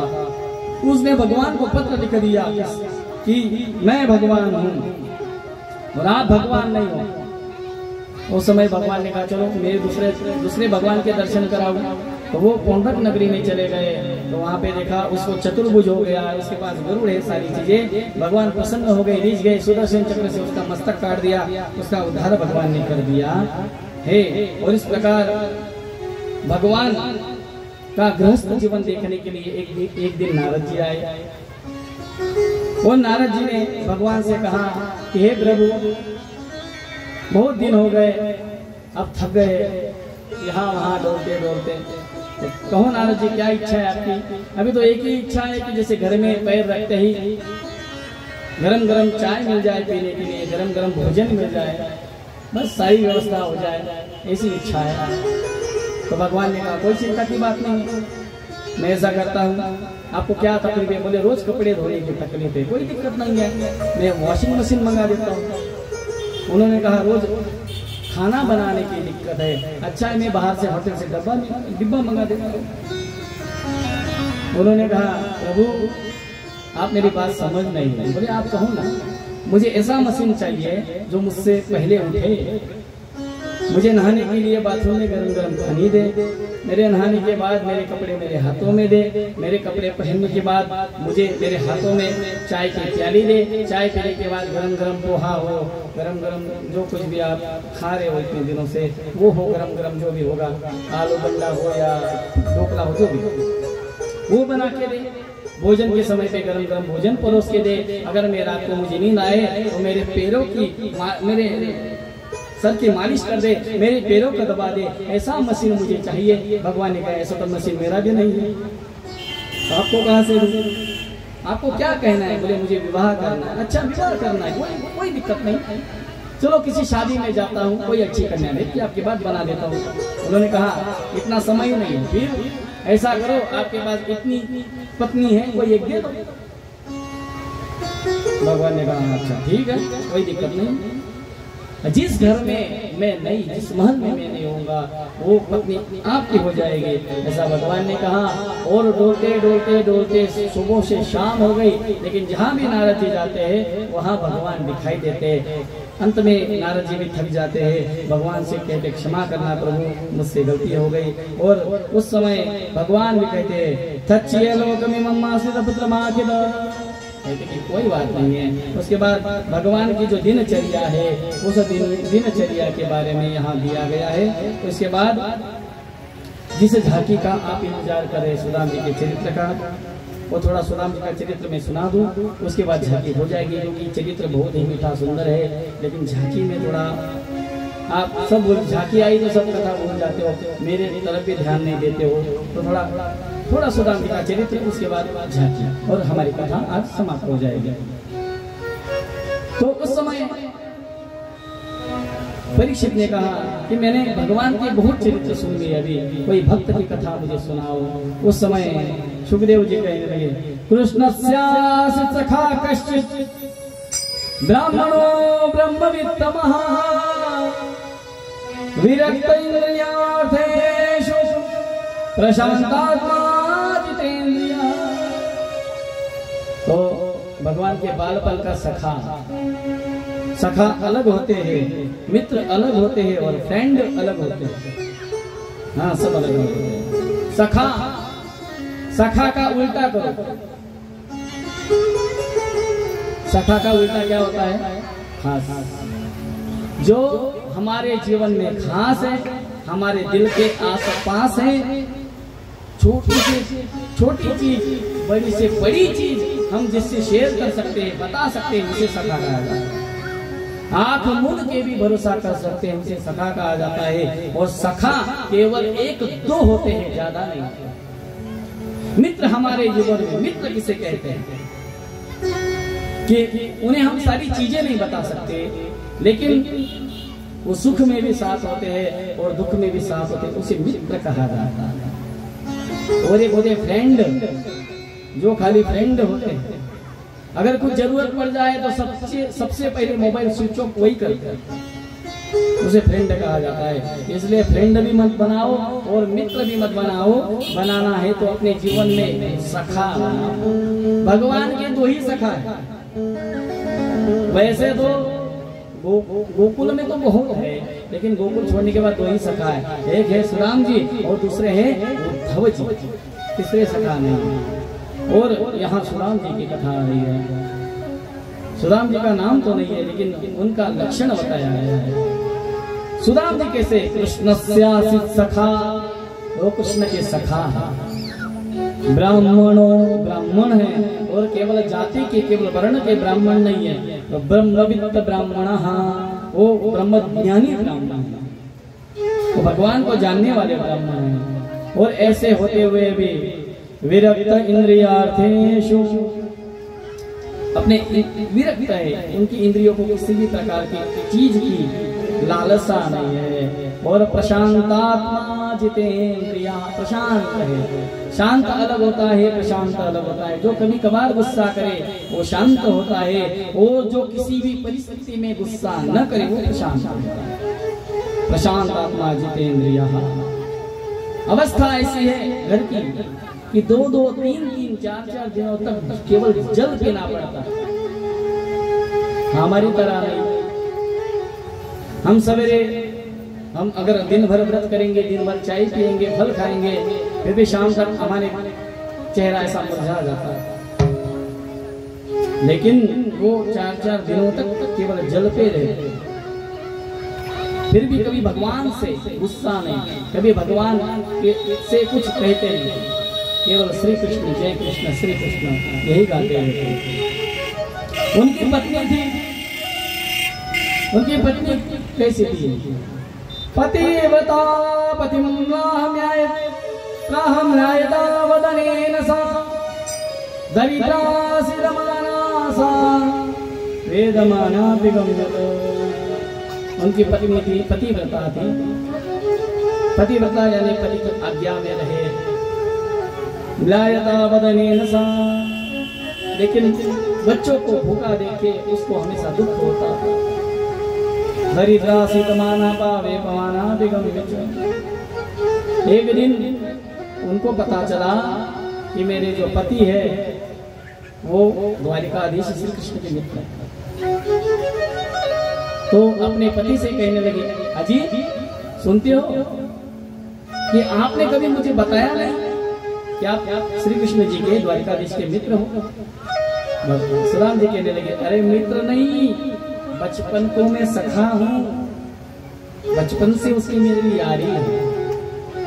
तो आपने कभी बताया नहीं कि वो आपके सखा है? बोले बताने की क्या आवश्यकता है, उसका प्रेम है, मेरा प्रेम है, तो दुनिया को हम क्यों दिखाएं? हम ज्यादातर लोग दुनिया को दिखाने में ही लगे, जो कुछ चीजें करते हैं केवल दुनिया को दिखाते हैं। यहाँ गए दुनिया को दिखाया, फोटो डाल के स्टेटस पे डाल दिया, वहां गए यहाँ गए, ये खाया वो किया ये किया।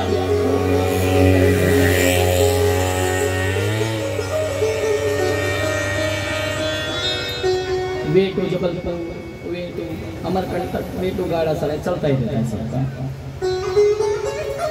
हम दूसरों को दिखाने में ज्यादा बिलीव, हाँ कुछ चीजें दिखाओ, लेकिन सभी चीजें मत दिखाओ। लेकिन उन्होंने कहा मैं तो नहीं दिखाना चाहता। तो ठीक है, लेकिन अब मैं आपसे विनती करती हूँ कि आप एक काम करो ना। बोले क्या? आपके मित्र से मिलने चले जाओ। बोले क्यों? देखो अवस्था तो ऐसी है, घर में खाने को कुछ नहीं होता, 2-4-5 दिनों बाद कोई भगत कुछ दे दे तो उससे ही हमारा निवारण होता है। मैं तो ठीक है रह लूंगी, लेकिन बच्चों की तरफ देख के मुझे बहुत दुख होता है।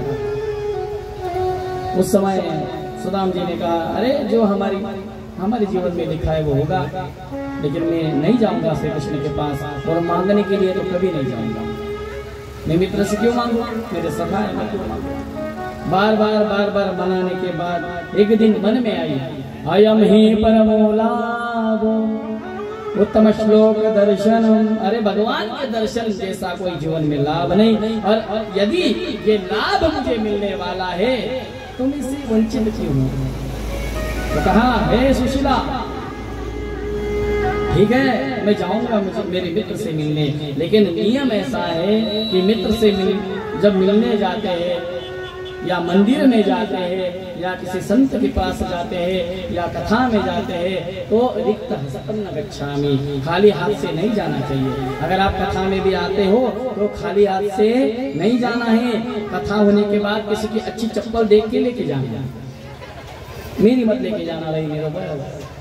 एक बार बोलो राधे राधे। इसका मतलब है कथा में आओ तो कुछ ना कुछ लेके आओ, पत्रम पुष्पम फलम तोयम, जो कुछ हो अपने भावना अनुसार लाना चाहिए, भगवान को समर्पित करना चाहिए। तो मैं तो जाऊंगा, लेकिन मैं कुछ देने के लिए कुछ है नहीं।